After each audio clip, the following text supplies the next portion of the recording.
कैसे हो बच्चों? सर जी हम बढ़िया, आप सुनाइए। बच्चों मैं बता दूं यहाँ भी सब बढ़िया। बिना किसी देरी के शुरू करते हैं। आज की सीख क्या है? पहला सुख निरोगी काया। अगर आप स्वस्थ हैं तो आपके पास सब कुछ है। You have 99 problems unless you have a health problem. Thereafter you only have one problem. With this note आज की चर्चा शुरू करते हैं। लेके प्रभु का नाम।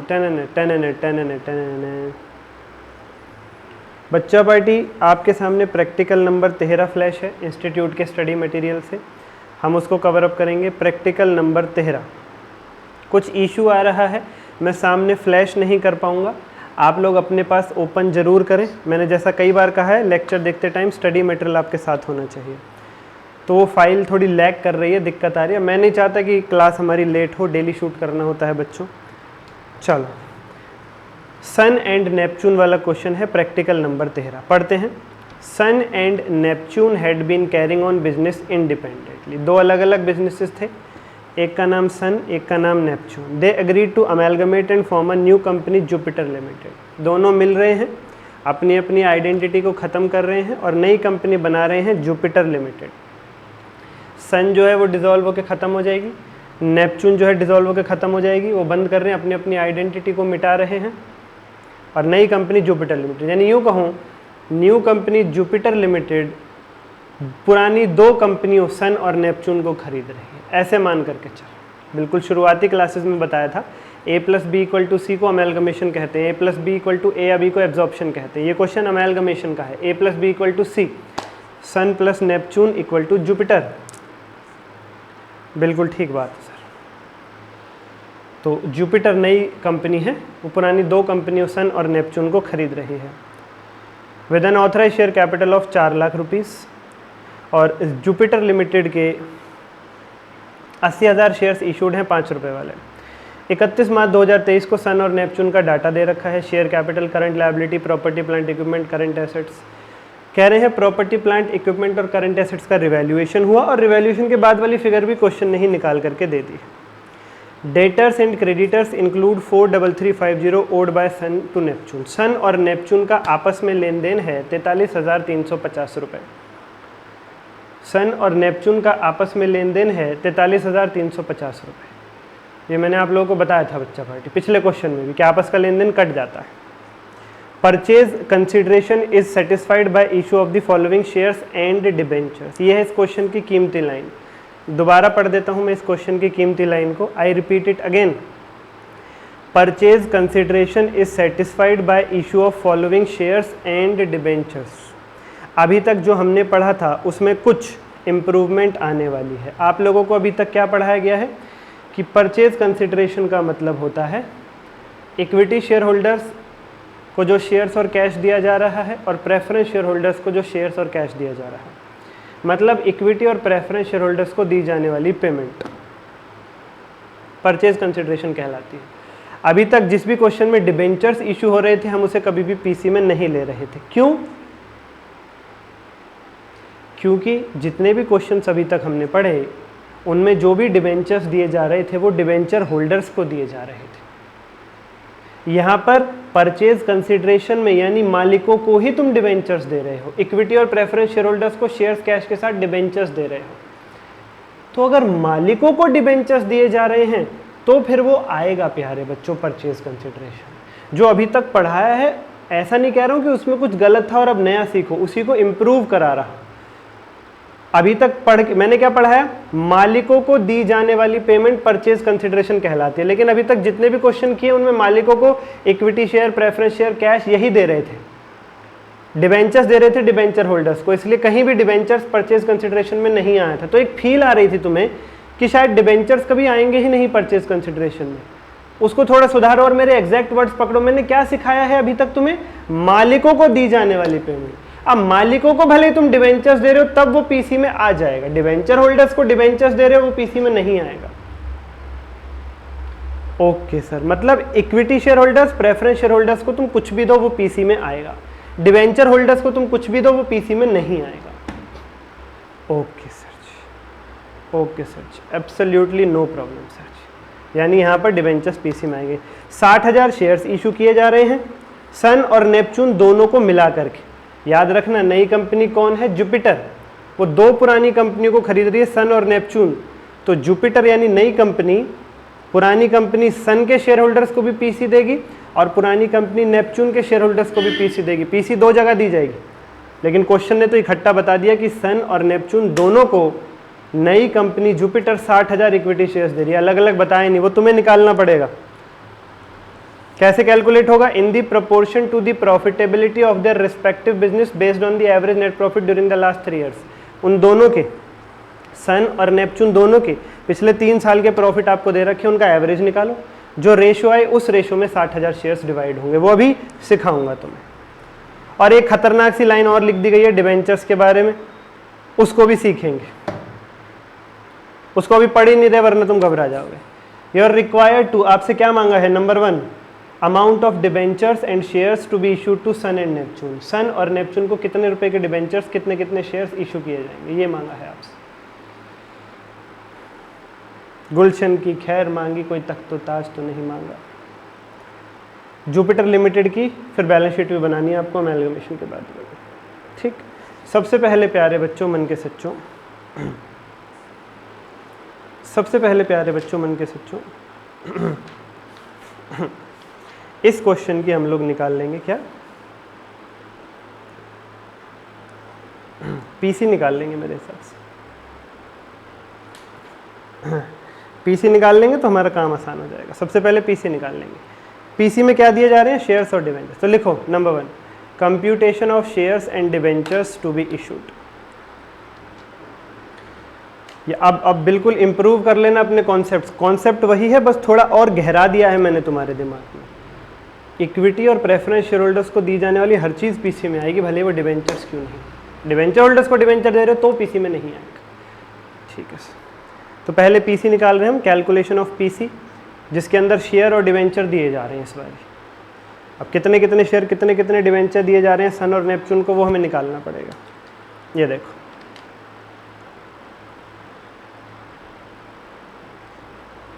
प्यारे बच्चों,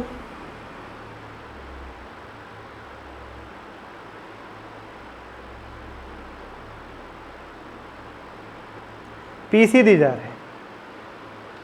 पीसी में क्या दिया जा रहा है, शेयर्स और डिबेंचर्स। और क्वेश्चन में शेयर्स तो बता दिए 60,000, लेकिन अलग अलग नहीं बताए, सन को कितने नेपच्यून को कितने, तो वो भी ढूंढना पड़ेगा। एक तो पीसी ढूंढनी है और वो भी अलग अलग ढूंढनी है, सन के लिए अलग नेपच्यून के लिए अलग। यानी तुम्हें क्या देखना है, तुम हो नई कंपनी जुपिटर लिमिटेड, तुम्हें ये देखना है कि सन को कितने शेयर्स और कितने रुपए के डिबेंचर्स दिए जा रहे हैं और नेपच्यून को कितने शेयर्स और कितने रुपए के डिबेंचर्स दिए जा रहे हैं। तो पहले मैं शेयर्स निकाल दूं अलग अलग दोनों का, कि शेयर्स कितने दिए जा रहे हैं सन को और नेपच्यून को। टोटल मिला के 60,000 शेयर्स दिए जा रहे थे, आपके क्वेश्चन में लिखा हुआ था। नई कंपनी जुपिटर 60,000 शेयर्स दे रही है टोटल सन और नेपच्यून को। ठीक है सर, अब वो बटेंगे कैसे कैसे, कह दिया उनके पिछले 3 साल के प्रॉफिट्स का एवरेज निकाल लो, जो रेशो है उस रेशो में बांट दो। ये सब क्वेश्चन ने दे रखा था।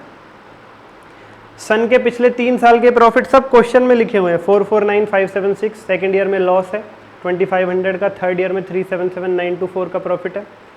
ऐसे ही नेपच्यून के 3 साल के प्रॉफिट्स आपको दे रखे हैं। तो पहले समझ लो, फिर लिखने का भी टाइम दूंगा तुम्हें। तो सन का एवरेज निकालते हैं, 449,576, लॉस है तो माइनस हो जाएगा 2500 प्लस 377,924। ये 3 साल का नेट प्रॉफिट आया, इसको डिवाइड कर दो 3 से तो एवरेज प्रॉफिट आ जाएगा 2,75,000। एवरेज का मतलब क्या होता है, डिवाइड कर दो 3 से। 3 साल का डाटा दे रखा, कह रहा है एवरेज निकालो, तो 3 से डिवाइड हो जाएगा। अच्छा, नेपच्यून का 273,900 प्लस 342,100 प्लस 3,59,000 डिवाइडेड बाय 3,25,000। दोनों ही संस्थाओं सन और नेपच्यून के पिछले 3 साल के प्रॉफिट्स का हमने एवरेज निकाल लिया है। सन का आया है 2,75,000 और नेपच्यून का आया 3,25,000। यानी टोटल प्रॉफिट हो गए 2,75,000 प्लस 3,25,000, 6 लाख। अब 60,000 के जो 60,000 शेयर्स जो हैं, जो जुपिटर द्वारा दिए जा रहे हैं सन और नेपच्यून को, वो बट जाएंगे। इस रेशो में बटेंगे प्रॉफिट के रेशो में, 275 325, यानी सन को क्या मिलेगा 60,000 into 2,75,000 divided by total 6 lakh. Neptune को क्या मिलेगा 60,000 into 3,25,000 divided by total 6 lakh. आप चाहो तो 3 0 काट भी सकते हो, 275 और 325 भी ले सकते हो, फिर बात वही पड़ेगी यार। ठीक है, तो मेरे हिसाब से हम 11वीं क्लास वाली कैलकुलेशन की अभी तक। सन और नेपच्यून दोनों के पिछले 3 साल के प्रॉफिट लॉस दे रखे थे, हमने उनका एवरेज निकाला, तीनों को जोड़ के डिवाइड बाय 3 करके, लॉस को माइनस करना होता है, याद रखना। जो एवरेज आया उस रेशो में 60,000 को बांट दिया हमने, 60,000 शेयर्स को। बहुत ज़्यादा साधारण चीज़ है। तो ये वाला पेज नोट करो फटाफट, चलो 2 मिनट का टाइम है, वाला पेज नोट करो, लिख लेना किसके हिस्से में कितने आ गए। 60,000 इंटू 2,75,000 डिवाइडेड बाई 6 लाख, 27,500 मिलेंगे सन को,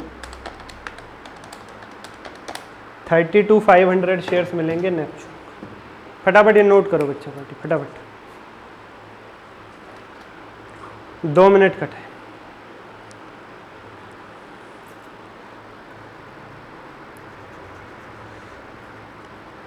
सब क्वेश्चन नहीं कह दिया, पिछले 3 साल का प्रॉफिट दे रहा हूँ, एवरेज निकाल लो, जो रेशो है उसमें 60,000 शेयर्स टोटल दिए उन्हें बांट दो। सब क्वेश्चन ने बताया, हमने कुछ करना ही नहीं, हमने कुछ करना ही नहीं।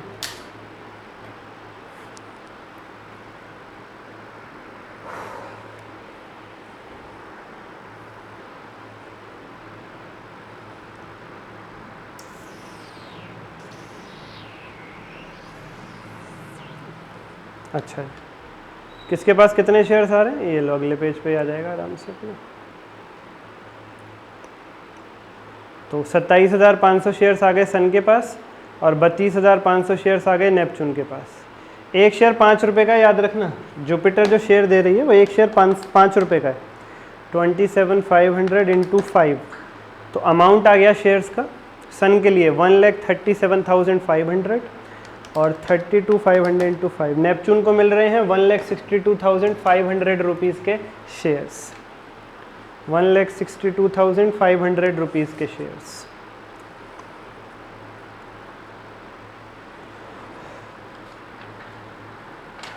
डिवेंचर्स का और पता लगाते हैं, डिवेंचर्स कितने दिए जाएंगे इनको, डिवेंचर्स कितने दिए जाएंगे। अब बच्चों अगर अभी तक नोट नहीं किया है तो पॉज करके नोट डाउन कर लो और फिर आओ आराम से, फिर आओ आराम से। अब भैया वो खतरनाक लाइन आ रही है जिसके लिए मैं चाहूँगा सभी बच्चे स्टडी मटेरियल उठा लें। समझ नहीं आएगी ये लाइन अगर बिना स्टडी मटेरियल लिए बैठे हुए हो, तो वो खतरनाक लाइन आ रही है। यूं तो इस क्वेश्चन में सन और नेपच्यून दोनों को शेयर्स और डिवेंचर्स दोनों दिए जा रहे हैं। पीसी में डिवेंचर्स भी आएंगे, मैंने बता दिया क्यों आएंगे, लेकिन डिवेंचर्स निकालना आसान नहीं है इस क्वेश्चन में। इस क्वेश्चन में 2 ट्रिक हो गई, एक तो डिवेंचर भी आएगा तुम्हारा पीसी में, ये सीखा, और उसका अमाउंट निकालना भी सीखना पड़ेगा अभी बहुत अच्छे तरीके से। 15% debentures in Jupiter limited at par. Jupiter limited जो है वो सन और नेपच्यून को अपने 15% वाले डिवेंचर्स इशू करते, तो डिवेंचर्स का रेट ऑफ इंटरेस्ट तो पता चल गया 15%, लेकिन कितने कितने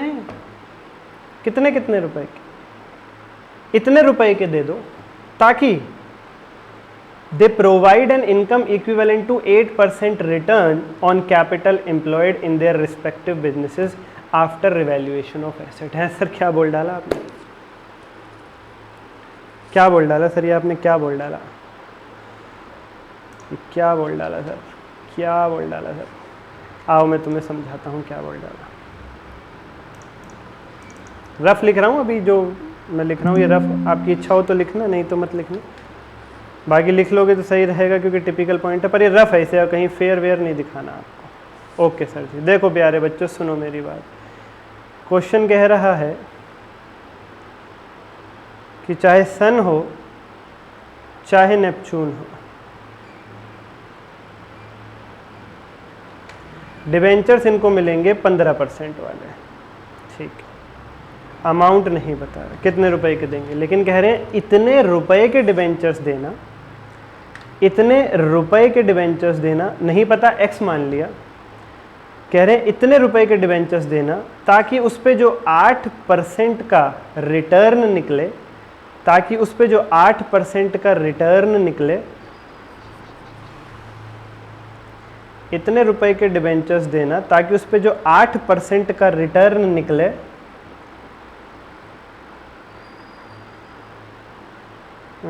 एक मिनट, इतने रुपए के डिबेंचर्स देना जो कि कैपिटल एम्प्लॉयड का 8% हो। I repeat once more, 15% debentures in Jupiter limited at par. इतने रुपए के डिबेंचर्स देना ताकि उन डिबेंचर्स पे जो इनकम बने, उन डिबेंचर्स पे जो इनकम बने वो कितनी हो, 8% रिटर्न ऑन कैपिटल एम्प्लॉयड। यानी इतने रुपए के डिबेंचर्स देना कि कैपिटल एम्प्लॉयड इंटू 8% के बराबर आए, यानी कैपिटल एम्प्लॉयड का 8% जो वैल्यू आती है उतने रुपए के डिबेंचर्स देने। सर ये कैपिटल एम्प्लॉयड किस चिड़िया का नाम है? कैपिटल एम्प्लॉयड का मतलब होता है एसेट माइनस लायबिलिटी। ओ हो ओ हो। और एसेट के लिए भी लिखा हुआ है कौन से लेने हैं, आफ्टर रिवैल्यूएशन वाली वैल्यू उठानी है। ओ हो, ये भी क्वेश्चन में लिखा हुआ है आफ्टर रिवैल्यूएशन ऑफ एसेट। तो अब क्लियर हो गया, अब तो क्लियर हो गया सब, ये तो बहुत आसान चीज बन गई अब तो। हाँ, कैपिटल एम्प्लॉयड इंटू 8% करके जो वैल्यू आती है उतने रुपए के डिबेंचर्स आपको देने हैं।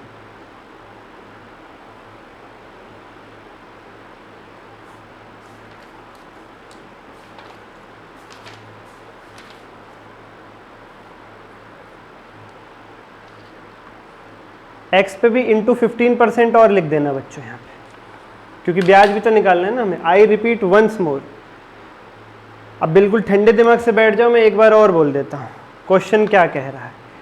क्वेश्चन कह रहा है इतने रुपए के डिबेंचर, मैंने स्टेप बाय स्टेप बताया है, थोड़ा शुरू में गलती हो गई थी कि वो कैपिटल एक्स इंटू 8% मैंने बोल दिया था, वो नहीं है। अब दोबारा सुन लो, अब दोबारा सुन लो, इतने रुपए के डिबेंचर्स दो ताकि उन पे जो ब्याज बने, डिबेंचर्स पे जो इनकम बने, यानी कितनी 15%, वो किसके बराबर आए, कैपिटल एम्प्लॉयड इंटू 8% के बराबर आए। ओके ओके, अब पूरी बात आ गई। मैंने 15% को बिल्कुल लास्ट में ला करके जोड़ा है ताकि आपके दिमाग पे जोर ना पड़े।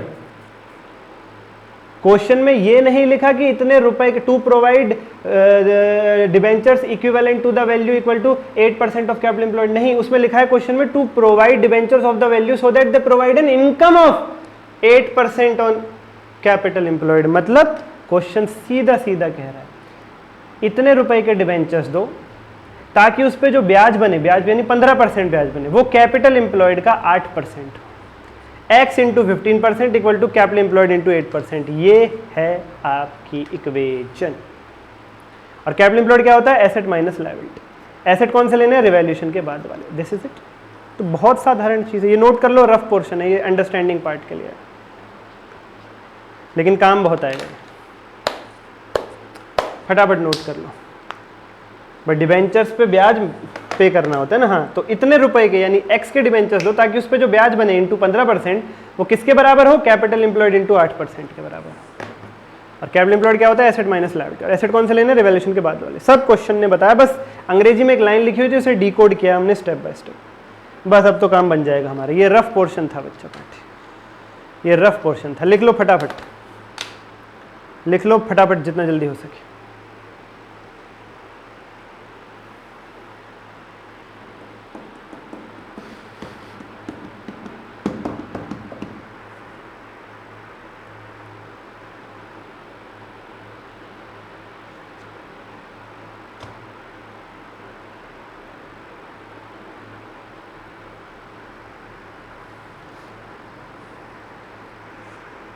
लिख लो, ठीक है सर।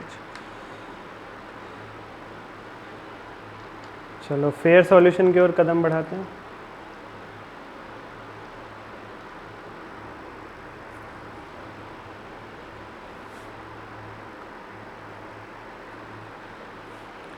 अब इसी चीज़ को प्रेजेंट कैसे करोगे आप? स्टडी मेटल के तरीके से। रफ वाला पोर्शन मैंने लिखवा लिया, अब इसको प्रेजेंट ऐसे करना आप।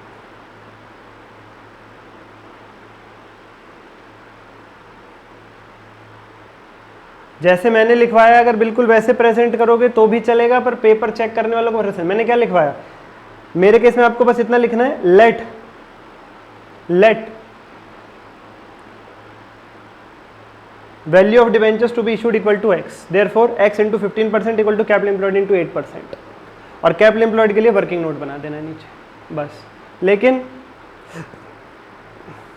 स्टडी मेट प्रेजेंटेशन मैच करनी पड़ेगी, लोग ऐसे पेपर चेक करते हैं। स्टडी मेट क्या कर रहा है?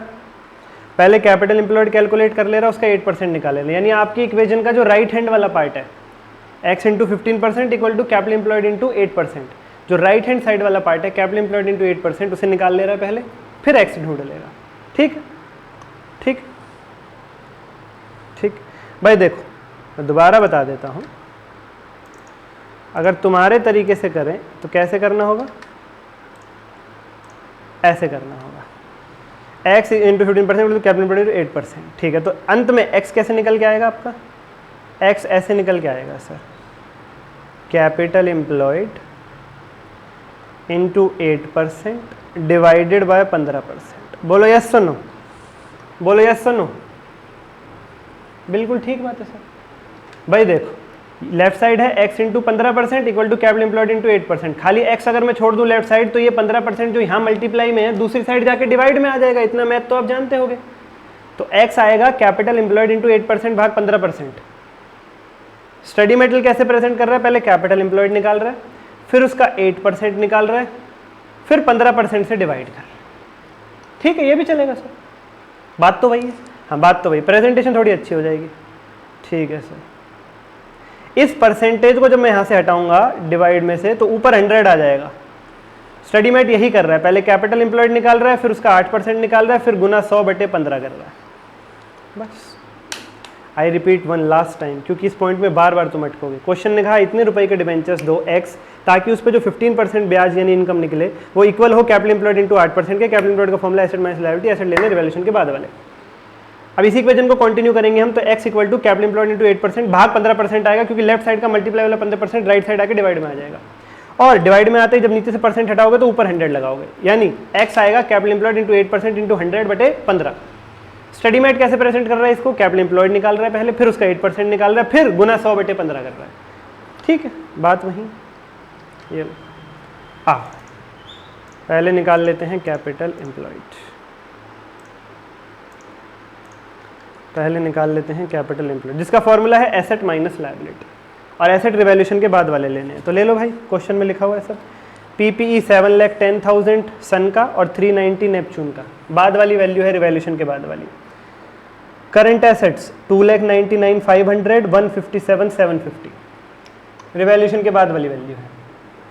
सन और नेपच्यून दोनों के एसेट्स, दो ही एसेट है क्वेश्चन में होने। लायबिलिटी एक ही है, करंट लायबिलिटी 597, 180,250। इसकी बुक वैल्यू लेनी, क्योंकि इसकी रिवैल्यूड वाली फिगर दे नहीं रखी, इसकी रिवैल्यूड वाली फिगर दे नहीं रखी। ठीक है सर, तो asset minus liability capital employed कितनी आ रही है? लिखो 7,10,000 प्लस 299,500 माइनस 597, 4,12,500 सन की, 390 प्लस 157,750 माइनस 180,250, और 367,500 नेपच्यून की। ये आ गया कैपिटल एम्प्लॉयड। इसका निकाल लो 8% और गुना 100/15 कर दो, गुना 100/15 कर दो। फटाफट लिखो, फटाफट इतना लिखो जल्दी से, जितना इस पे लिखा हो उतना लिखना, फालतू मत लिखना बिल्कुल भी। बचा हुआ पोर्शन अभी फ्लैश कर रहा हूँ, यहाँ तक लिख लो पहले,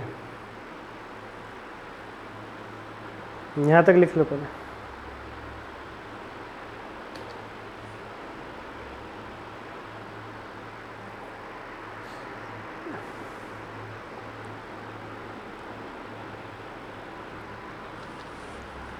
पॉज करके लिख लेना, बेशक अभी तक नहीं लिखा है। तो कैपिटल एम्प्लॉयड आ गया, उसका 8% कितना आएगा? गुना 8/100, 33,029,900 इंटू 100/15। यही तो सिखाया मैंने अभी आपको। कैपिटल एम्प्लॉयड निकाल लो, गुना 8/100 यानी 8%, गुना 100/15। Finally amount of 15% debentures to be issued आ गया 20,000 और 1,96,000। इतने इतने रुपए के डिबेंचर्स देने हैं। जल्दी से लिख लो, कैपिटल एम्प्लॉयड निकाला, एसेट माइनस लायबिलिटी, एसेट की लेटेस्ट फिगर लेते हुए, फिर उसका 8% निकाल लिया, फिर गुना 100/15 कर दिया। यही हमारी इक्वेशन थी। इतने रुपए के डिबेंचर्स दो ताकि उस पर 15% ब्याज बराबर आए कैपिटल एम्प्लॉयड गुना 8% के। 20 बार बोल दिया है, पागल नहीं हूँ, आपके दिमाग में डाल रहा हूँ हमेशा हमेशा के लिए, इसलिए रिपीट कर रहा हूँ। तो अब तुम देखो जरा, अब तुम देखना जरा, ये जो तुम्हारा 2,20,000 आ रहा है डिबेंचर्स, इसका 15% वही आएगा जो कैपिटल एम्प्लॉयड का 8% आया था, यानी 33,000। 2,20,000 इंटू 15%, 33,000। 1,96,000 इंटू 15%, 29,400 वही आया है जो 8% आ रहा था कैपिटल एम्प्लॉयड का नेपच्यून के केस में 29,400। यही तो क्वेश्चन कह रहा था। इतने रुपए के डिबेंचर्स दो ताकि 15% का ब्याज कैपिटल एम्प्लॉयड के 8% के बराबर हो। 220,196।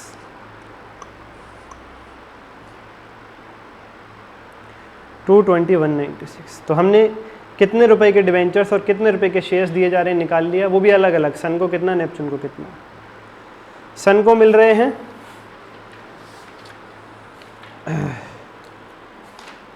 शेयर्स की बात अगर मैं करूँ तो 27,500 शेयर्स, 5 रुपये ईच, 137,500 और 2,20,000 के डिबेंचर्स। नेपच्यून की अगर मैं बात करूँ, नेपच्यून को शेयर्स मिल रहे हैं 32,500 शेयर्स, 5 रुपये वाले, 162,500 और उसको मिल रहे हैं डिबेंचर्स 1,96,000 रुपीज़ के। That's it. अब क्वेश्चन ने मांगी थी balance sheet of Jupiter limited as at 31 March 23 after amalgamation. लिखो फटाफट, balance sheet of Jupiter limited as at 31 March 23, bracket में आफ्टर अमेलगमेशन लिखना जरूरी है। पर्टिकुलर नोट नंबर अमाउंट, रुपये सीधा दे रखा है, कोई 1000 लाख करोड़ का चक्कर नहीं है। और लेफ्ट साइड वाली सारी फिगर्स मैंने क्वेश्चन से उठाई हैं। अमाउंट अभी निकालना सिखाऊंगा, हमारी बैलेंस शीट बनाने का तरीका आपको पता है। Equity and liability, share fund, share capital और रिजर्व सरप्लस जरूर लिख देना, वो क्वेश्चन में नहीं है पर आ सकता है। नॉन करंट लायबिलिटी में लॉन्ग टर्म बोरोइंग्स, क्यों, डिबेंचर्स इशू है ना, अभी क्वेश्चन में नहीं थे पर ध्यान रखना पड़ेगा। करंट लायबिलिटी में अदर करंट लायबिलिटीज, बाकी एसेट्स में non current asset PP, current assets, वो सब क्वेश्चन से उठाया। केवल 2 चीज़ें आ रही है, रिजर्व सरप्लस जो भी बताऊंगा क्यों, और डिबेंचर्स इशू है इसलिए लॉन्ग टर्म बोरोइंग लेना पड़ेगा। हमारी जो ट्रिक थी बैलेंस शीट बनाने की, उसमें मैंने क्या लिखा हुआ था, जो हमारा पहला स्टेप है वो ये, क्वेश्चन से कॉपी पेस्ट कर लो फॉर्मेट, फिगर छोड़ देना, फॉर्मेट लिख लो। और फॉर्मेट लिखते वक्त अगर कोई आइटम क्वेश्चन में था और पूरा खत्म हो गया वो छोड़ देना, अगर कोई नया आइटम पैदा हुआ है तो उसे लेना ना भूलना। ये लिखा हुआ हमारी ट्रिक में। तो यहाँ पे रिजर्व और लॉन्ग टर्म बोरोइंग यानी डिबेंचर्स पैदा हो रहे हैं, इसलिए क्वेश्चन में तो नहीं थे पर यहाँ जरूर आएंगे आंसर की बैलेंस शीट। ठीक, इतना सा ध्यान रखना है बस, और कुछ। वो तो कैसे भी किसी भी तरीके से करोगे तब भी ध्यान ही रखना पड़ेगा, वो तो और कोई सवाल ही पैदा नहीं होता उसका, ध्यान रखना ही पड़ेगा ये तो, अदरवाइज कटिंग होगी। फिर फटाफट बनाओ, खाली नाम लिखने, फिगर्स में बताऊंगा कैसे आएंगे, फिर एक एक करके लिखते हुए चलना। फिगर्स को एक एक करके लिखते हुए चलना।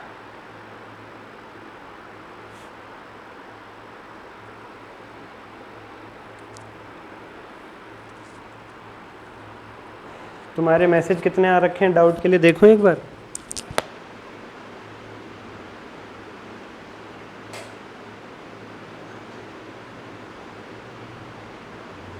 $157 मैसेजेस, आखिरी 4 घंटे पहले रिप्लाई करा होगा मैंने। 157 मैसेजेस दिखाई देगा तुम्हें?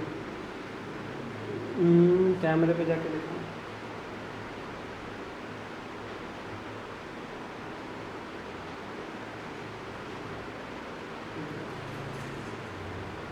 दिखा नहीं दिखा तो मैं पता नहीं, पर ये तो कुछ भी नहीं, आते ही रहते हैं बहुत से, और हर एक का पर्सनल रिप्लाई मैं करता हूँ, आप लोग जानते हैं। तो अभी थोड़ी देर बाद टाइम निकालूंगा, सबको रिप्लाई करूँगा। किसी को डाउट लेना है, कोई इंक्वायरी है, किसी को आरटीआई इवैल्यूएट कराना है, कोई नहीं। चलो तो बच्चों, अब मैंने कहा नीचे से शुरू करनी है बैलेंस शीट। हाँ, सबसे पहले एक एसेट्स, करंट एसेट्स, वो कितने थे हमारे क्वेश्चन में, उठा लो भाई, लेटेस्ट वाली फिगर उठाना, क्योंकि फिगर बदल गई तो परचेज का क्वेश्चन बन गया वैसे भी।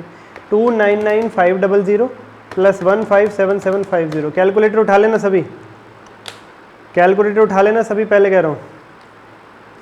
करंट एसेट्स जुपिटर के पास कौन कौन से आए हैं, सन के और नेपच्यून के।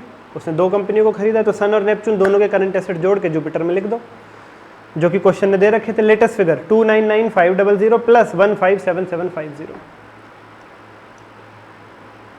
457250। एक क्वेश्चन में पॉइंट था कि उनका आपस का लेन देन सन और नेपच्यून का था 43350। वो तुम्हें पता है करंट एसेट्स में ट्रेड रिसीवेबल में से और करंट लायबिलिटी में ट्रेड पेबल में से हट जाता है।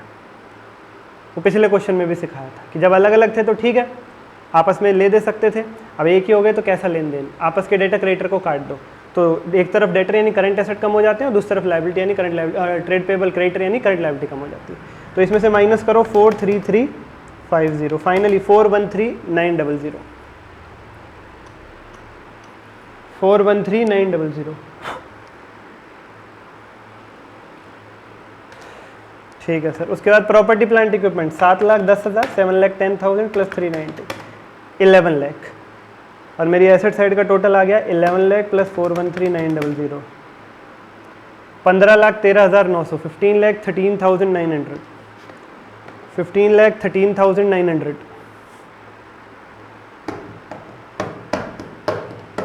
15,13,900।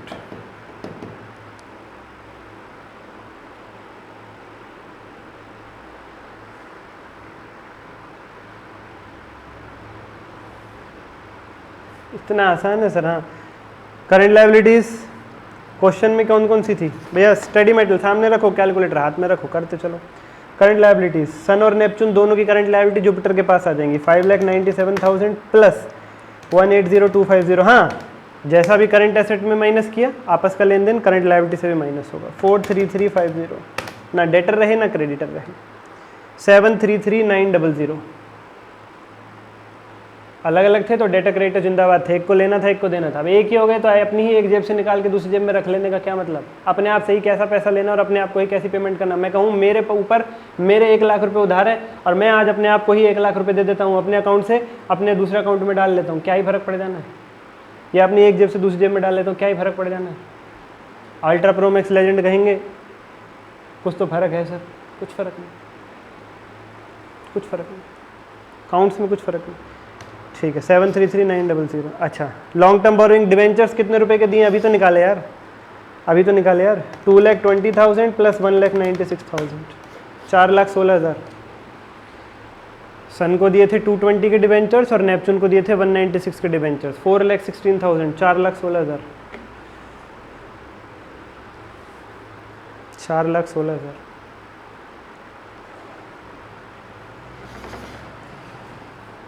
उसके बाद मैंने बताया हुआ है जब शेयर कैपिटल और रिजर्व सरप्लस रह जाए तो शेयर कैपिटल पे आना। 60,000 शेयर इशू हुए थे 5 रुपये वाले, 60,000 इंटू 5 3 लाख। जुपिटर ने 60,000 शेयर इशू किए हैं 5 रुपये वाले। सर क्वेश्चन में भी तो दे रखे थे 80,000। अरे वो उसकी ऑथराइज्ड कैपिटल है बाबा, वो उसकी ऑथराइज्ड कैपिटल है बाबा, कि वो 80,000 शेयर्स इशू कर सकती है जुपिटर। किए कितने हैं? 60,000। वो लिखो ना, मेन बैलेंस शीट में लिखो। ऑथराइज्ड वाली तो नोट्स टू अकाउंट्स में जाएगी। 80 में से उसने 60,000 शेयर से इशू किए हैं 5 रुपये वाले, तो यहाँ फाइनल आंसर में 3 लाख ही आएगा। ओके सर, ओके सर, फटाफट लिखिए बच्चों। Share capital 3 lakh, reserve surplus अभी बताऊंगा। Long term borrowing 4,16,000, 220 plus 196। Other current liability दोनों की जोड़ के आपस का बैलेंस माइनस कर दिया। ऐसे ही करंट एसेट्स का किया और पीपी जोड़ दिया, जोड़ दिया। अच्छा सर जी, अब प्यारे बच्चों आओ जरा, आओ जरा, आओ जरा।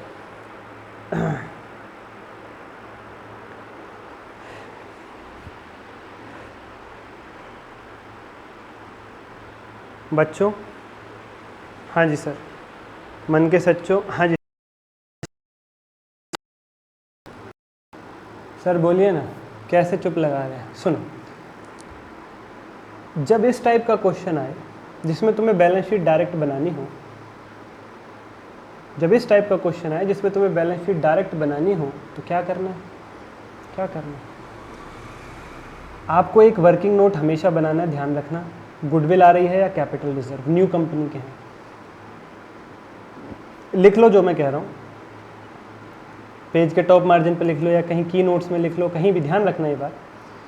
जब भी क्वेश्चन कह रहा हो कि नई कंपनी की बैलेंस शीट आपको बनानी है और जनरल एंट्री नहीं करनी, डायरेक्ट बैलेंस शीट बनानी है, तो उस केस में एक वर्किंग नोट आपको बनाना पड़ेगा गुडविल या कैपिटल रिजर्व के कैलकुलेशन के लिए, क्योंकि याद करो न्यू कंपनी के यहाँ मैंने जब जर्नल एंट्रीज आपको पढ़ाई थी तो उसमें जो दूसरी जर्नल एंट्री है मैंने उसमें बताया कि वहाँ पे गुडविल या कैपिटल रिजर्व हमारा निकल करके आता है। हाँ सर, परचेज के क्वेश्चन में, हाँ सर, गुडविल या कैपिटल रिजर्व निकल के आता है। अब ये क्वेश्चन परचेज का है, बिल्कुल ठीक, क्योंकि इसमें नई वैल्यू आ रही थी, बुक वैल्यू पर टेक ओवर नहीं हुआ है। क्या इसमें तुमने जर्नल एंट्री की है? नहीं की होती तो वहाँ तुम्हें पता चल गया होता सेकंड एंट्री में कि गुडविल आ रहा है या कैपिटल रिजर्व, और वो तुम बैलेंस शीट में लिख देते।